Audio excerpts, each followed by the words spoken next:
다시 한 번 더 확인을 하겠습니다. 북한이 주장하는 조선반도 비핵화하고 우리가 생각하는 비핵화, 북한의 비핵화하고 동일합니까?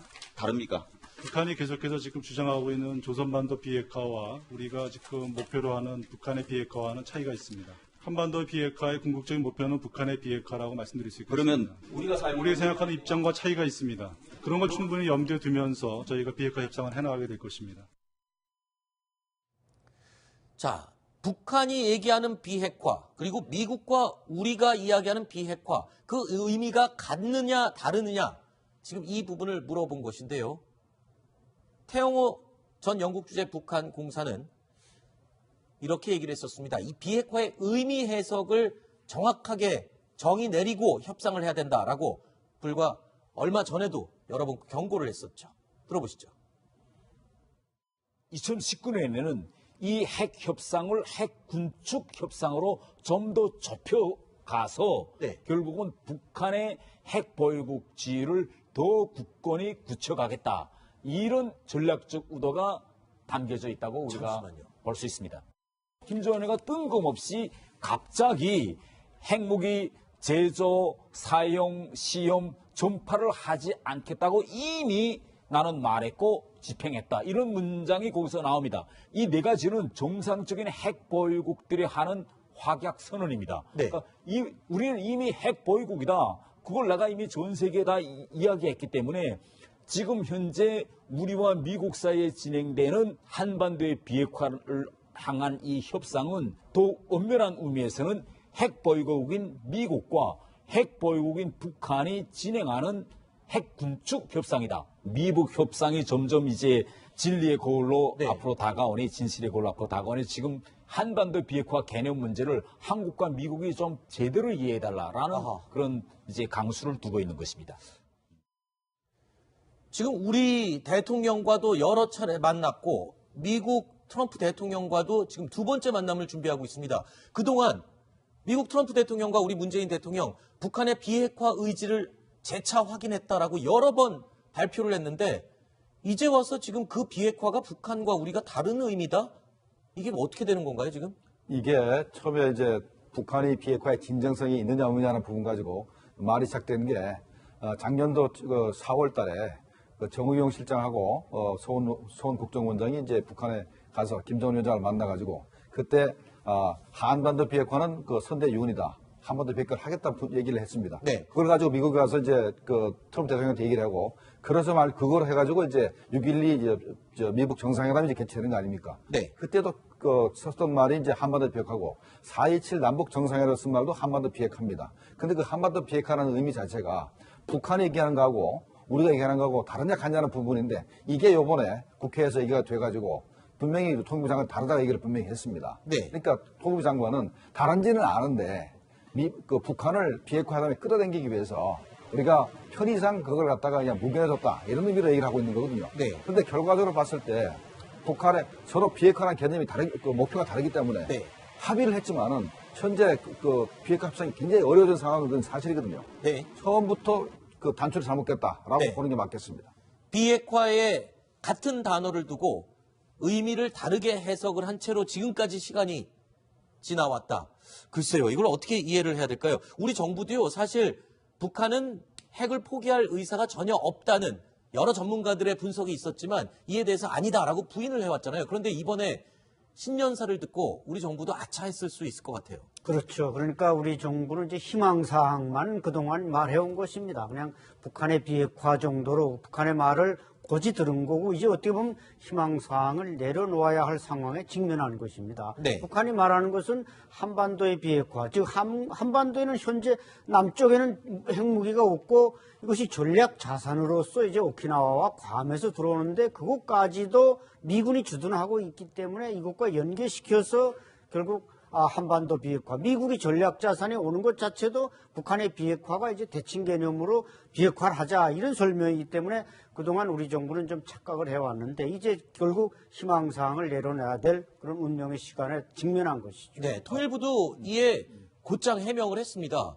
그러니까 북한이 신년사에서 언급한 한미연합훈련, 전략자산 반입 중지는 북한이 주장해온 내용이고 우리 정부가 추구하는 비핵화는 다르다는 점을 지적한 것이다. 이렇게 다시 재차 설명을 했군요. 뭐 설명을 해봤자 이거 같은 얘기입니다. 결국은 변명이 되질 않는 것 같고. 근데 통일부 장관이 왜 그러면 북한이 추구하는 목표하고 우리가 추구하는 목표가 다르다고 분명히 말할 수밖에 없었던 거는 네. 신년사도 신년사지만 작년도 12월 달에 북한이 조선중앙통신 그리고 노동신문 그리고 북한의 대외 선전 매체인 메아리라든가 우리 민족끼리 방송을 통해 가지고 네. 분명히 했습니다. 우리가 얘기하는 조선반도의 비핵화라는 것은 주한미군 철수, 우리의 대한 미국의 해구산 철폐, 그다음에 전략 자산의 한반도 전개 금지 이런 게 다 들어간다고 명백히 했기 때문에 통일부양도 빠져나갈 길이 없기 때문에 인정할 수밖에 없었던 겁니다. 네.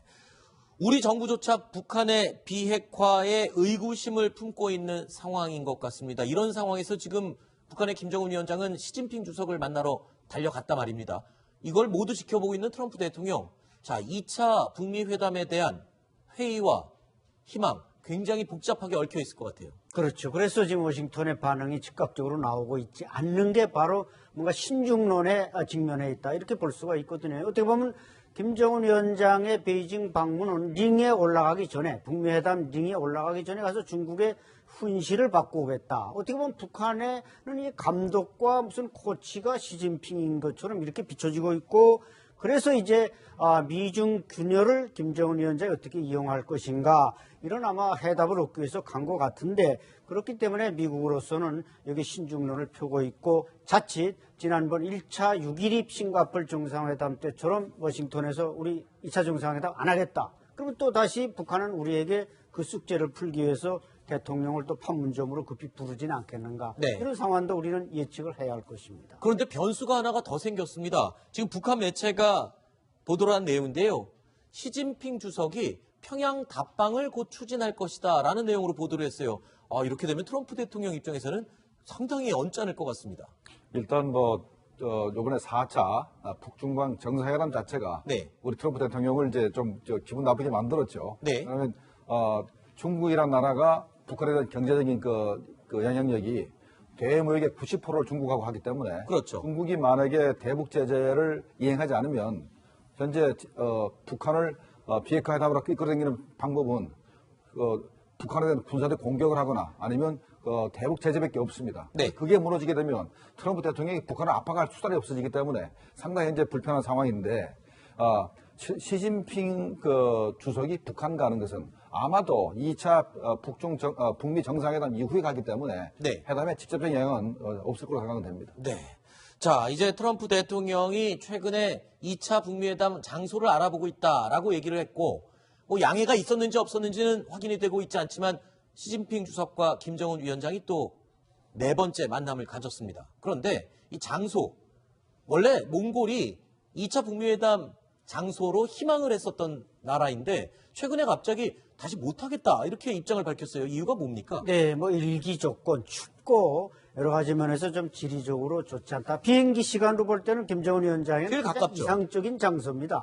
근데 아마 몽골로서는 일기 조건이나 뭔가 다른 국제정치적 관계를 고려한 것 같고, 베트남도 어떻게 보면 사실 이번에 김정은 위원장이 베이징 갔을 때 베트남과 지금 중국은 대립각을 세우고 있는 어떻게 보면 친미 국가 아닙니까? 그렇죠. 제가 볼 땐 하노이도 이상적이지만 중국에서는 하노이는 하지 말라 이렇게 말했을 가능성이 높아서 제가 볼 때는 아마 하와이 쪽으로, 미국이 볼 때 하와이 쪽으로 김정은 위원장을 끌어당기는 측면에서 좋다고 할 때 그쪽으로 자리를 굳힐 가능성이 높아 보입니다. 몽골이 날씨를 핑계대고 미국 정상회담을 못하겠다 하는데 네. 날씨 핑계인 것 같고 그 뭡니까? 아마도 프레스센터를 네. 한 5천 명이 들어가는 프레스센터를 유지해야 되는데 아마 그거 할 능력이 없을 겁니다. 돈이 없어서요. 시스템이 안 돼 있는 거예요. 시스템이 안 돼 있군요. 알겠습니다. 일단 요번에 4차 북중간 정상회담 자체가 네. 우리 트럼프 대통령을 이제 좀 기분 나쁘게 만들었죠. 네. 왜냐하면 중국이란 나라가 북한에 대한 경제적인 영향력이 대무역의 90%를 중국하고 하기 때문에 그렇죠. 중국이 만약에 대북 제재를 이행하지 않으면 현재 북한을 비핵화 회담으로 끌어당기는 방법은 북한에 대한 군사적 공격을 하거나 아니면 대북 제재밖에 없습니다. 네. 그게 무너지게 되면 트럼프 대통령이 북한을 압박할 수단이 없어지기 때문에 상당히 현재 불편한 상황인데 시진핑 그 주석이 북한 가는 것은 아마도 2차 북미 정상회담 이후에 가기 때문에 네. 회담에 직접적인 영향은 없을 거로 생각은 됩니다. 네.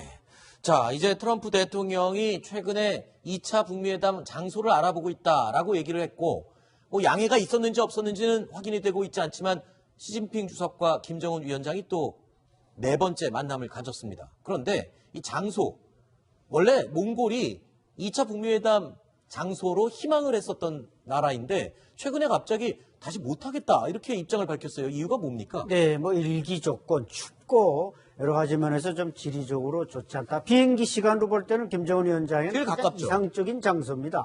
근데 아마 몽골로서는 일기 조건이나 뭔가 다른 국제 정치적 관계를 고려한 것 같고, 베트남도 어떻게 보면 사실 이번에 김정은 위원장이 베이징 갔을 때 베트남과 지금 중국은 대립각을 세우고 있는 어떻게 보면 친미 국가 아닙니까? 그렇죠. 제가 볼 땐 하노이도 이상적이지만 중국에서는 하노이는 하지 말라 이렇게 말했을 가능성이 높아서 제가 볼 때는 아마 하와이 쪽으로, 미국이 볼 때 하와이 쪽으로 김정은 위원장을 끌어당기는 측면에서 좋다고 할 때 그쪽으로 자리를 굳힐 가능성이 높아 보입니다. 몽골이 날씨를 핑계대고 미국 정상회담을 못하겠다 하는데 네. 날씨 핑계인 것 같고 그거 뭡니까? 아마도 프레스센터를 네. 한 5천 명이 들어가는 프레스센터를 유지해야 되는데 아마 그거 할 능력이 없을 겁니다. 돈이 없어서요.